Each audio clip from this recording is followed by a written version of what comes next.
നമസ്കാരം.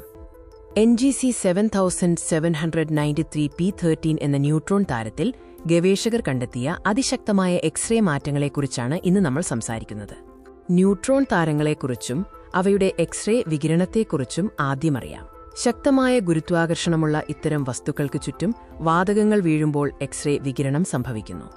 NGC 7793 P13 ഒരു പ്രത്യേക ന്യൂട്രോൺ താരമാണ്. അതിശക്തമായ എക്സ്റേ പുറപ്പെടുവിക്കുന്ന ഈ വസ്തു സൂപ്പർ ക്രിട്ടിക്കൽ അക്രീഷൻ എന്ന പ്രതിഭാസത്താൽ പ്രവർത്തിക്കുന്നു എന്നാണ് കരുതപ്പെടുന്നത്. സാധാരണയേക്കാൾ കൂടുതൽ വാതകം ഒരു കോമ്പാക്ട് ഒബ്ജക്റ്റിലേക്ക് വീഴുന്ന പ്രക്രിയയാണിത്. ഇത് അൾട്രാ ലൂമിനോസിറ്റിക്ക് കാരണമാകുന്നു. എന്നാൽ ഇതിന്റെ കൃത്യമായ മെക്കാനിസം ഇപ്പോഴും അവ്യക്തമാണ്.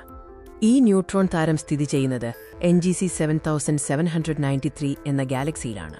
ഇത് ഭൂമിയിൽ നിന്ന് ഏകദേശം 10 ദശലക്ഷം പ്രകാശവർഷം അകലെയാണ്.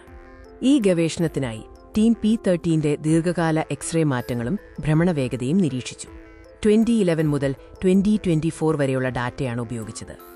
XMM ന്യൂട്ടൺ, ചന്ദ്ര, ന്യൂസ്റ്റാർ, നൈസർ തുടങ്ങിയ വിവിധ ദൂരദർശിനികളുടെ ആർക്കൈവൽ ഡാറ്റയാണ് ഈ പഠനത്തിനായി ഉപയോഗിച്ചത്. P13 എക്സ്റേ ലൂമിനോസിറ്റിയിൽ കഴിഞ്ഞ 10 വർഷത്തിനിടെ വലിയ മാറ്റങ്ങളുണ്ടായി. ഏറ്റവും കുറഞ്ഞ നിലയിൽ നിന്ന് 2 ഓർഡറിലധികം വർധനവുണ്ടായി. ഗവേഷണത്തിന്റെ പ്രധാന കണ്ടെത്തലുകൾ P13 പ്രകാശവും ഭ്രമണവേഗതയും തമ്മിലുള്ള ബന്ധമാണ്. ഈ ബന്ധം സൂപ്പർ ക്രിട്ടിക്കൽ അക്രീഷന്റെ രഹസ്യം പുറത്തുകൊണ്ടുവരാൻ സഹായിക്കും. 2021 P13 മങ്ങിയ അവസ്ഥയിലായിരുന്നു. എന്നാൽ 2022 ഇത് വീണ്ടും പ്രകാശിക്കാൻ തുടങ്ങി. ഇത് അക്രീഷൻ സിസ്റ്റത്തിൽ മാറ്റങ്ങൾ സംഭവിച്ചുവെന്ന് സൂചിപ്പിക്കുന്നു. 2024 ആയപ്പോഴേക്കും P13 ലൂമിനോസിറ്റി 2021 2 ഓർഡറിലധികം വർദ്ധിച്ചു. ഭ്രമണവേഗതയുടെ ത്വരിതീകരണ നിരക്കും എക്സ്റേ ലൂമിനോസിറ്റിയും തമ്മിൽ ഒരു ബന്ധം കണ്ടെത്തി. ഇത് ഈ ന്യൂട്രോൺ താരത്തിന്റെ സ്വഭാവത്തെക്കുറിച്ച് പുതിയ വിവരങ്ങൾ നൽകുന്നു. 2022 P13 പുനഃപ്രകാശിക്കാൻ തുടങ്ങിയപ്പോൾ ഭ്രമണവേഗതയുടെ ത്വരിതീകരണ നിരക്ക് ഇരട്ടിയായി വർദ്ധിച്ചു. ഈ ഉയർന്ന നിരക്ക് 2024 വരെ നിലനിർത്തി. ഈ മാറ്റങ്ങൾ സൂചിപ്പിക്കുന്നത് മങ്ങിയ അവസ്ഥയിൽ P13 അക്രീഷൻ സിസ്റ്റം മാറി, അതിനുശേഷം ശക്തമായ ലൂമിനോസിറ്റിയിലേക്ക് തിരിച്ചുപോയി എന്നാണ്. കൂടുതൽ വിവരങ്ങൾക്കായി ഗവേഷകർ പൾസേഷൻ ഡാറ്റയിൽ ശ്രദ്ധ കേന്ദ്രീകരിച്ചു.